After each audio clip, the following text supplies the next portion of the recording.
நீங்காதொருவனை வாழ்க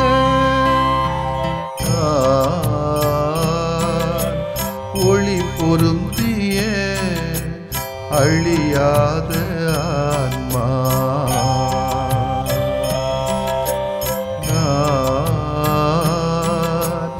ஒளி பொருந்திய அழியாத ஆன்மா நீ என்னில் நான் உன்னில் ஈஸ்வரா நீ என்னில் நான் உன்னில் ஈஸ்வரா ஒளி பொருந்திய அழியாத ஆன்மா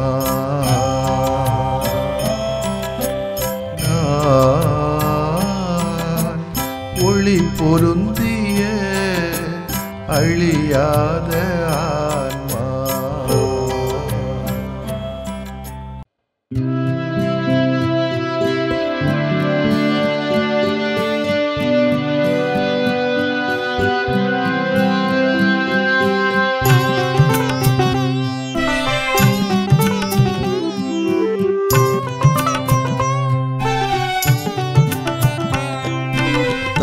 வயிற்றில் என்னை அழைத்தாய் தரணியின் தனி பெரும் பணிக்காய் தகுதியில்லா என்னை தேர்ந்தெடுத்தாய் இறை இரக்கத்தில் மலரும் அன்பனப்பூவாய் வந்தேன் வந்தேன் இறைவா தந்தேன் தந்தேன் தலைவா வந்தேன் வந்தேன் இறைவா தந்தேன் தந்தேன் தலைவா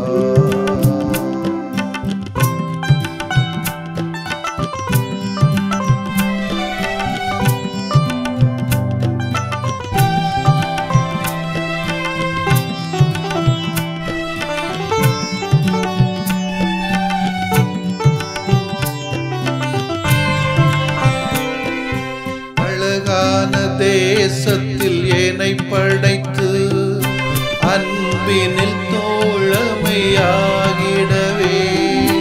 ஆவியால் ஆட்கொண்டு அருள் பொழிந்து கண்ணீரை துடைக்கும் கரமாகவே நிலையான உம்மை பின்தொடர நீங்காமல் நிதமும் நிழலானேனே நிலையான உம்மை பின்தொடர நீங்காமல் நிதமும் நிழலானேனே மனித மனங்கள் மகிழ்வாக மனதிலே இரக்கம் மலர தந்தேன் தந்தேன் இறைவா தந்தேன் தந்தேன் தலைவா வந்தேன் வந்தேன் இறைவா தந்தேன் தந்தேன் தலைவா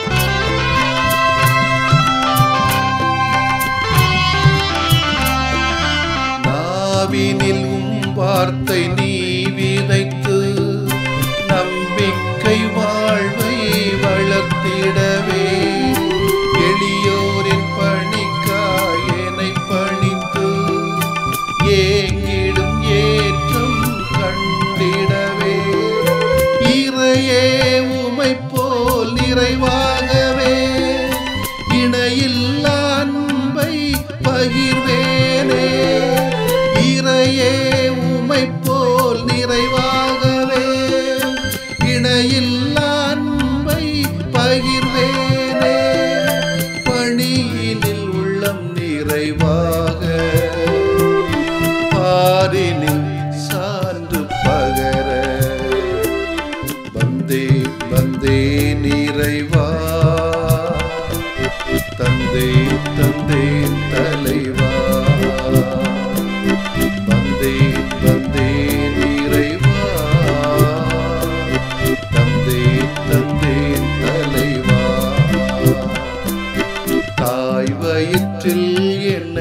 அழைத்தார். தரணியின் தனி பெரும் பணிக்காய் தகுதியில்லா என்னை தேர்ந்தெடுத்தாய். இறை இரக்கத்தில் மலரும் அர்ப்பணப்பூவாய். யோவான் எழுதிய நற்செய்தி அலகு 17 இறைச்சொற்றொடர்கள் 1 முதல் 11 முடிய. என் தந்தை என் மீது அன்பு கொண்டுள்ளது போல நானும் உங்கள் மீது அன்பு கொண்டுள்ளேன். என் அன்பில் நிலைத்திருங்கள். நான் என் தந்தையின் கட்டளைகளை கடைபிடித்து அவரது அன்பில் நிலைத்திருப்பது போல நீங்களும் என் கட்டளைகளை கடைபிடித்தால் என் அன்பில் நிலைத்திருப்பீர்கள். என் மகிழ்ச்சி உங்களுள் இருக்கவும் உங்களது மகிழ்ச்சி நிறைவு பெறவே இவற்றை உங்களிடம் சொன்னேன். நான் உங்களிடம் அன்பு கொண்டிருப்பது போல நீங்களும் ஒருவர் மற்றவரிடம் அன்பு கொண்டிருக்க வேண்டும் என்பது என் கட்டளை. தம் நண்பர்களுக்காக உயிரை கொடுப்பதை விட சிறந்த அன்பு யாரிடமும் இல்லை. நான் கட்டளையிடுவதையெல்லாம் நீங்கள் செய்தால் நீங்கள் என் நண்பர்களாய் இருப்பீர்கள். இனி நான் உங்களை பணியாளர் என்று சொல்ல மாட்டேன், ஏனெனில் தம் தலைவர் செய்வது இன்னது என்று பணியாளருக்கு தெரியாது. உங்களை நான் நண்பர்கள் என்றேன், ஏனெனில் என் தந்தையிடமிருந்து நான் கேட்டவை அனைத்தையும் உங்களுக்கு அறிவித்தேன். நீங்கள் என்னை தேர்ந்து கொள்ளவில்லை, நான் தான் உங்களை தேர்ந்து கொண்டேன். நீங்கள் கனி தரவும் நீங்கள் தரும் கனி நிலைத்திருக்கவும் உங்களை ஏற்படுத்தினேன். ஆகவே நீங்கள் என் பெயரால் தந்தையிடம் கேட்பதையெல்லாம் அவர் உங்களுக்கு கொடுப்பார். நீங்கள் ஒருவர் மற்றவரிடம் அன்பு கொள்ள வேண்டும் என்பதே என் கட்டளை. உலகு உங்களை வெறுக்கிறது என்றால் அது உங்களை வெறுக்கும் முன்னே என்னை வெறுத்தது. ஆண்டவரின் அருள்வாக்கு. இறைவா உமக்கு நன்றி. அன்புக்கினியவர்களே, திருஅவை இன்று தூய மத்தியாசின் அப்போஸ்தலரின் திருவிழாவை இன்று கொண்டாடுகிறது. அவர் நாமம் கொண்ட யாவருக்கும் என்னுடைய வாழ்த்துக்களை தெரிவித்துக் கொள்கிறேன். நான் தான் உங்களை தேர்ந்து கொண்டேன், நீங்கள் என்னை தேர்ந்து கொள்ளவில்லை என்னும் இறைமொழியை கொஞ்சம் யோசித்து பார்க்கலாம் போல எனக்கு தோன்றியது. என்னுடைய வாழ்க்கையில கூட நான் நினைச்சு கூட பார்க்கல நான் ஒரு திருப்பணியாளராக திருநிலைப்படுத்தப்படுவேன் என்று. ஆனால் எனக்குள்ளே ஒரு உணர்வு இருந்து கொண்டே இருந்தது, பொதுப்பணிக்காக என்னை அர்ப்பணித்துக் கொள்ள வேண்டும் என்பது. இது இறைவனுக்கு புரிஞ்சதோ புரியலோ எனக்கு தெரியாது. என்னுடைய 10ஆம் வகுப்பு முடிகிற வேளையிலே ஒரு கடிதம் வாங்கினாதான் ஆயர்லத்துக்கு சென்று இந்த இன்டர்வியூக்கு போக முடியும். பங்கு தந்தையிடம் கடிதம் வாங்க வேண்டும். ஆனால் அன்றைய நாளிலே வருவதற்கு முந்தின நாள் இரவு 12 மணி வரைக்கும் பங்கு தந்தை தன்னுடைய அறையிலே வரவில்லை. எப்படி வாங்குவது கடிதம்? காலையில் 5:30 மணிக்கு எனக்கு பஸ்ஸை ஏற வேண்டும். என்னுடைய அப்பா என்னுடைய அண்ணன்மார்கள் 2 பேரும் எனக்காக என்னோடு காத்திருக்கிறார்கள். எனக்கு அவருடைய கனாகனம் தெரியவில்லை அப்பொழுது, இப்பொழுதுதான் தெரிகிறது. இருப்பினும் ஒரு நம்பிக்கை, அழைப்பு உண்டு என்று சொன்னால் நிச்சயமாக அவர் வருவார், வந்து திட்டினாலும் கடிதம் தருவார் என்ற ஒரு நம்பிக்கை இருந்தது. அவர் இறங்குகிறார். பங்கு தந்தை 12:30 மணிக்கு இரவு நேரத்திலே தன்னுடைய அறைக்கு வருகிறார். இல்லத்திற்கு நிச்சயமாக திட்டாமல் இருக்க முடியாது. அவர் ஏன் இந்த நேரத்தில் வந்தீங்கன்னு எங்கிட்ட கேட்குறார். அவர் 12:30க்கு வந்துக்கிட்டு எங்கிட்ட கேட்குறாரு, ஏன் இப்போ வந்தீங்க அப்படின்னு. நாங்கள் 6 மணிக்கே காத்திருக்கிறோம், சரியா ஈவினிங் இருப்பாரே சந்திக்கலாம் அப்படின்னு. அப்பொழுது திட்டிட்டு கடிதம் கொடுத்தாரு. கொடுத்து வாங்கி போயிட்டு செலக்ட் ஆகிடுச்சு, வந்துட்டேன். என்ன சொல்கிறேன்னா, ஒருவேளை நான் தான் ஆர்வப்பட்டு போனேன் என்று சொல்லியிருந்தால் நிச்சயமாக நடந்திருக்க வாய்ப்பில்லை. இது கடவுளுடைய திட்டம் இருந்ததால் என்னமோ அவர் இரவு 12:30 மணிக்கு கடிதம் தந்து காலையில் 5:30 மணிக்கு முதல் பஸ்ஸில் ஏறி இன்டர்வியூக்கு போக வேண்டும் என்று இருந்தது. இது கடவுளுடைய திட்டமாக நான் உங்களை தேர்ந்து கொண்டேன் என்பதற்கு பொருத்தமாக இருக்குமோ என்பதுதான் எனக்குடைய ஒரு அனுபவம். 12 ஒருவராக திகழ்கிற பேச்சினை மத்தியாஸ் தாமாக அடையவில்லை, தூய ஆவியின் அருளால் தான் பெற்றுக்கொண்டார். இயேசுவின் சீடர்கள் ஒருவருக்கு இது பொருந்தும். சீடத்துவ அழைத்தல் என்பது ஒருவர் தாமாக தேர்ந்தெடுப்பதில்லை, மாறாக இறைவனின் அருள் கொடை. இன்றைய நாளில் அது அருள் கொடையா அல்லது வேற கொடையா என்று கூட நான் யோசிக்க வேண்டியிருக்கிறது. நம்மையும் அவரை தேர்ந்தெடுத்தார் என நமக்கு நினைவூட்டுகிறது இறைமொழி. எதற்காக தேர்ந்தெடுக்கப்பட்டோம் என்பது 2வது கேள்வி. எல்லாரையும் போல இருக்கிறதுக்கல்ல, இயேசுனுடைய விளிம்பியங்களை மையப்படுத்திய கனி தரும் வாழ்வுக்காக நாம் அழைக்கப்படுகிறோம். பிறருக்கு கனியை கொடுக்கணும், அதுவும் நிலைத்திருக்கக்கூடிய கனியை கொடுக்கணும். இதை இயேசு சொல்றது. கனி தர வேண்டும் என்பதற்காக. அப்படி கனி தரதுக்கு என் கல்யாணம் ஆனால் கனி தர கொடுக்க முடியாதா? அது ஒரு வகையான அழைத்தல், இது ஒரு வகையான அழைத்தல். இது பொதுநல வாழ்வுக்காக நம்ம அர்ப்பணித்துக் கொள்வது. திருமணம் என்று சொல்வது ஒரு குடும்பத்தின் வழியாக, குடும்பத்தின் மூலமாக பொது சமூகத்துக்கு பணி செய்வது. அதற்கான ஆற்றலும் திறமைகளும் நமக்கு தந்திருக்கிறார். நாம் தான் புரிஞ்சுக்கணும். எனவே நாம் கனி தருகின்றோமா என நம்மை நாம் இன்று கேட்டு பார்க்க வேண்டிய நாள். கனி தருவதற்காக நம்மை தேர்ந்தெடுத்த இயேசுவுக்கு நன்றி சொல்கிற நாள். நமது கிறிஸ்தவ வாழ்வும் நமது பணியும் நமக்கு இறைவன் தந்திருக்கிற தனிப்பட்ட அழைப்பு அனைத்துமே நமது சொந்த முயற்சிகள் அல்ல, அனைத்தும் இறைவனின் கொடை என்பதை புரிந்து கொள்ள வேண்டும். இறைவனே நம்மை தேர்ந்து கொண்டதால் நமக்கு கிடைத்தவை. நமது தகுதியின்மையை பாராமல் அவரது இரக்கத்தையே கண்ணோக்கியதால் நாம் பெற்றுக்கொண்டவை. எனவே இறைவனுக்கு நன்றி உள்ள மக்களாக, சமூகத்துக்கு கனிதருகின்ற மக்களாக நாம் வாழ கடமைப்பட்டிருக்கிறோம். அத்துடன் எதற்காக இறைவன் நம்மை அழைத்திருக்கிறார் என்பதை நாம் சிந்திக்க வேண்டும். எனவே அந்த கனிதருகின்ற வாழ்க்கையை கொஞ்சம் யோசித்து பார்த்தோம்னா நமக்கு தெரியும். மத்தியாசுடைய வாழ்க்கையை தருகிற பாடம் என்ன? இந்த பின்னணியில ஒன்று, இக்கட்டான வேளைகளிலும் கூட இறை உதவியை நாட வேண்டும். அவருடைய உதவியை மட்டுமே தான் நாம் நாட முடியும். வாழ்க்கையில் பல நேரங்களில் நாம் எதை செய்ய வேண்டும், எந்த வழியை தேர்ந்து கொள்ள வேண்டும் என்ற குழப்பங்கள் வரலாம். 4 திசைகளும் நமக்கு கஷ்டங்களாக இருக்கலாம். எத்தகைய தருணங்களில் நாம் நம்முடைய மனதில் தோன்றுகிறதோ அதை செய்வோம் என நினைத்து கொண்டு தவறான வழியை தேர்ந்து கொள்கிறோம். ஆனால் இன்றைய விழா நாம் கொடுத்துகிற இக்கட்டான வேளையில கூட இறை உதவியை நாடினோம் என்று சொன்னால் நிச்சயமாக நமக்கு நல்ல ஒரு வெளிச்சம் கிடைக்கும் என்பதுதான் உண்மை. 2வது, 12வது திருத்தூதரை தேர்ந்தெடுக்கும் குழப்பம் ஏற்பட்ட போது சீடர்கள் ஒருமனதாக இறைவனிடம் வேண்டிவிட்டு சீட்டு குலுக்கி போடுகிறார்களாம். இறைவன் அவர்களுக்கு சரியானவரை தேர்ந்தெடுத்து தருகிறார். ஆகவே நம்முடைய வாழ்க்கையில் நாம் இக்கட்டான முடிவெடுக்க வேண்டிய குழப்பமான சூழலில் மாட்டிக்கொள்ளும் போதும் இறை உதவியை நாடுவது மிகவும் சிறப்பு. 3வது, ஆண்டவர் இயேசுவுக்காக, அவருடைய மதிப்பீடுகளுக்காக எதையும் செய்ய துணிச்சல் வேண்டும். மத்தியாஸ் ஆண்டவர் இயேசுவுக்காக எதையும் செய்ய துணிந்தார் என்பது உண்மை. ஏன் தன்னுடைய உயிரையும் இழக்க துணிந்தார் என்று சொன்னால் அது மிகையாகாது. அவர் ஆண்டவர் இயேசுவுக்காக தன்னுடைய உயிரையும் இழக்க துணிந்தார். அவருடைய விழாவை கொண்டாடுகிற நாமும் அவரை போல கொஞ்சமேனும் இந்த துணிச்சலும் இறை உதவி நாடுவதும் நம்முடைய வாழ்க்கை பாடமாக அமையட்டும். ஆமேன். மன்றாடுவோமாக. தாயின் வயிற்றிலே என்னை பெயர் சொல்லி அழைத்த ஆண்டவரை இயேசுவை போற்றுகிறோம். நீர் தந்த அழைத்தலுக்காக போற்றுகிறோம், நன்றி சொல்லுகிறோம். இந்த அழைத்தலுக்கு ஏற்ற வகையிலே கனிதருகின்ற வாழ்க்கையை கொடுப்பதற்காக எங்களுக்கு அருளை தாரும். மிகுந்த கனிதருகின்ற மரமாக எங்களை மாற்றும். ஆமேன்.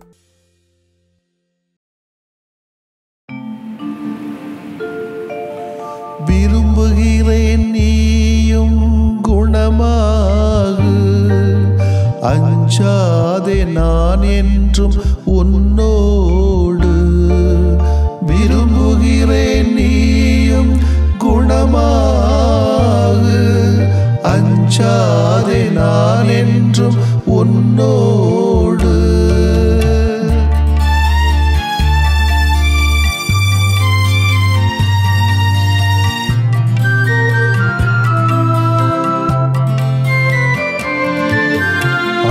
அலையாய் துன்பம் வந்த போதிலும் அரவணைத்து காக்கும் எங்கள் அன்பு தெய்வமே. அலையாய் துன்பம் வந்த போதிலும் அரவணைத்து காக்கும் எங்கள் அன்பு தெய்வமே.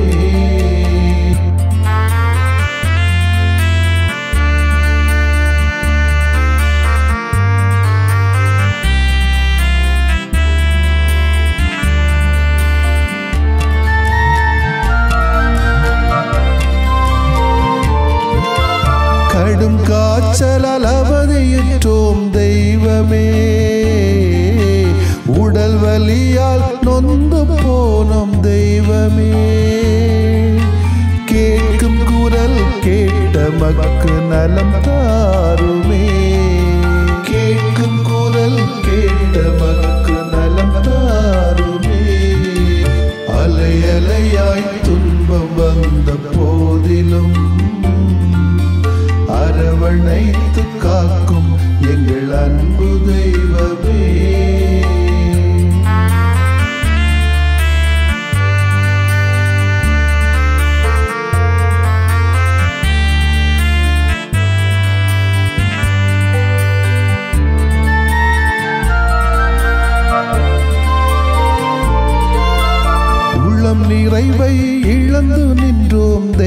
தெய்வமே,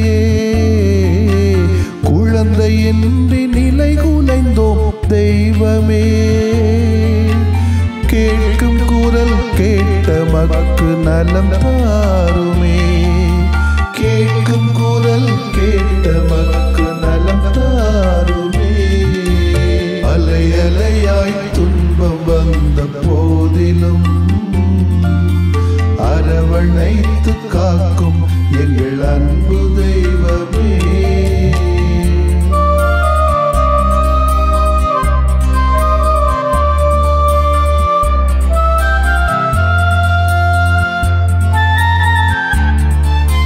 குடி போதையில் பேதையானும் தெய்வமே, குடும்ப மகிழ்வை குலைத்து விட்டோம் தெய்வமே, கேட்கும் குரல் கேட்ட மக்கு நலம் தாருமே, கேட்கும் குரல் கேட்ட மக்கு நலம் தாருமே. அலை அலையாய் துன்பம் வந்த போதிலும் அரவணைத்து காக்கும் எங்கள் அன்பு தெய்வமே.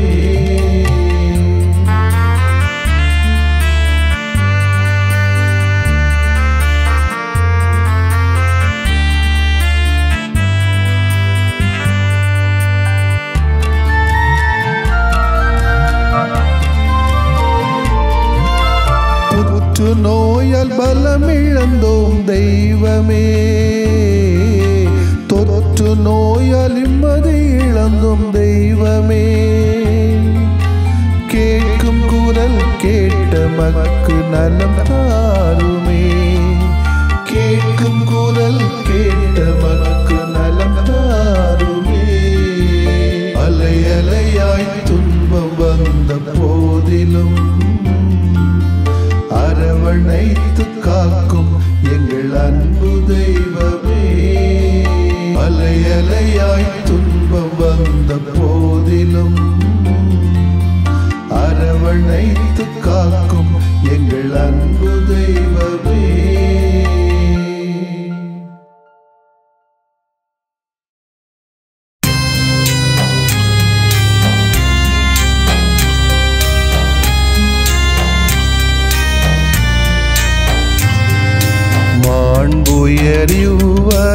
மாண்புயரிவருள்ளடையாளத்தை தாழ்ந்து பணிந்து ஆராதிப்போம்.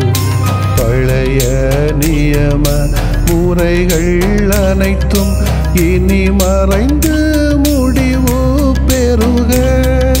புதிய நியம முறைகள் வருக. புலன்களாலே மனிதன் இதனை அறிய இயலா. குறைகள் நீக்க நம்பிக்கையின் உதவி பெறுக.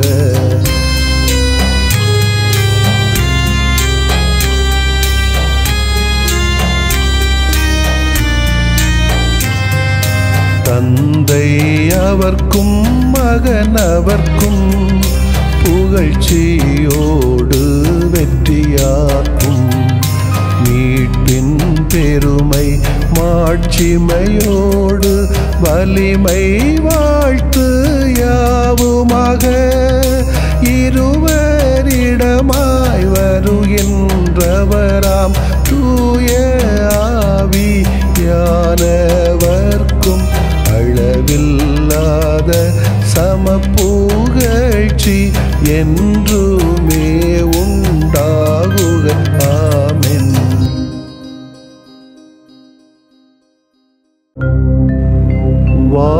வானின்று அவர்களுக்கு அப்பமளித்தீரே,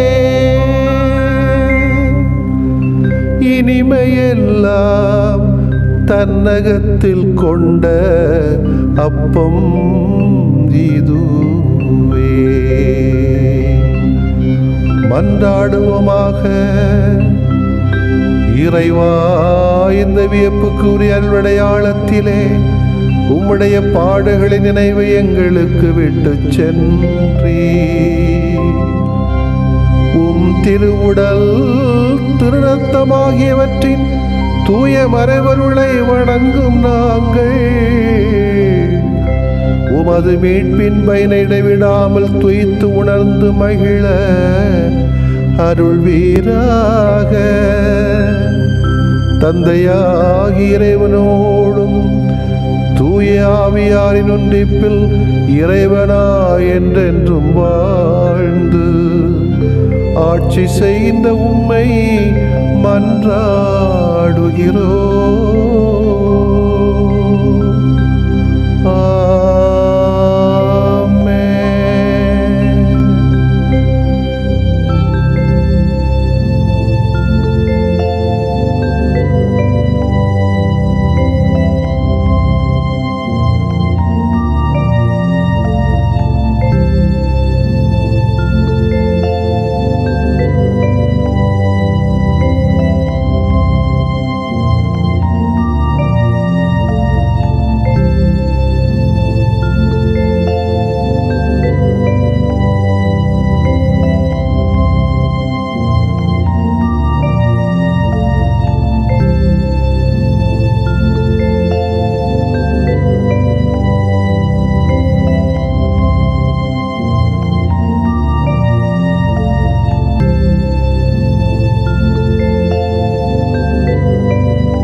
இதய மகிழ்வில் உதயமாகும் இனிய தமிழிசையால் மனித வாழ்வில் மாண்பு சேர்த்த புனிதரை புகழ்வோம் நாம். இதய மகிழ்வில் உதயமாகும் இனிய தமிழிசையால் மனித வாழ்வில் மாண்பு சேர்த்த புனிதரை புகழ்வோம் நாம். ஆஹா ஆஹா ஆஹா லல்லல்லா ஆஹா ஆஹா ஆஹா லல்லல்லா. இதய மகிழ்வில் உதயமாகும் இனிய தமிழிசையால் மனித வாழ்வில் மாண்பு சேர்த்த புனிதரை புகழ்வோம் நாம்.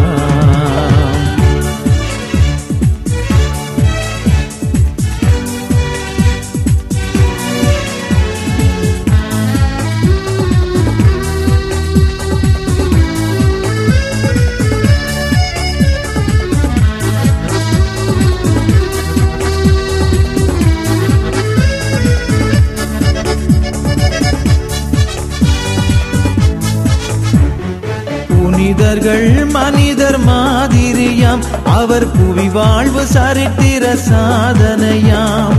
கடவுளின் விருப்பம் ஏற்றவராம், தம் கடமை பிறப்பணி என்றவராம். துணிந்து ஏற்றார் நம் புனிதர், அதை பணிந்து ஏற்கும் நம் சபையோ. துணிந்து ஏற்றார் நம் புனிதர், அதை பணிந்து ஏற்கும் நம் சபையோர். நாம் தேசத்தில் நேசத்தின் சாட்சிகளாம், நம் தேடல்கள் இறைமையின் காட்சிகளாம். இதய மகிழ்வில் உதயமாகும் இனிய தமிழிசையால் மனித வாழ்வில் மாண்பு சேர்த்த புனிதரை புகழ்வோம் நாம். ஆஹா ஆஹா ஆஹா லல்லல்லா ஆஹா ஆஹா ஆஹா லல்லல்லா.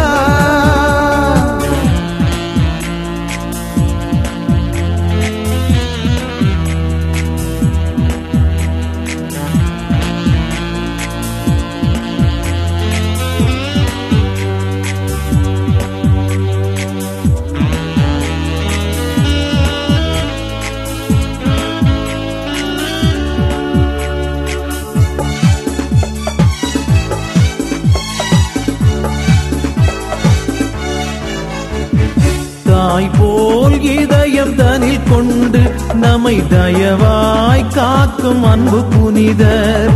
தீமைகள் எதுவும் நம்மை தொடரா நம் தூயவர் வழிதனை தினம் தொடர்ந்தால் வாழும் வாழ்வு பிறர்க்கின்றே என வாழ்வோர் வாழ்வில் இறப்பில்லை. வாழும் வாழ்வு பிறர்க்கின்றே என வாழ்வோர் வாழ்வில் இறப்பில்லை. இங்கு வாழ்ந்திடும் நாம் எல்லாம் இறை கரங்கள், நம்மை வாழ்த்திடும் இறைவனின் அருள் வரங்கள்.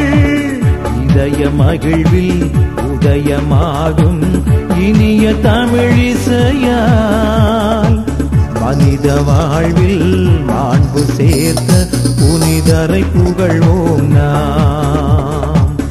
இதய மகிழ்வில் உதயமாகும் இனிய தமிழிசையால் மனித வாழ்வில் மாண்பு சேர்த்த புனிதரை புகழ்வோம் நாம்.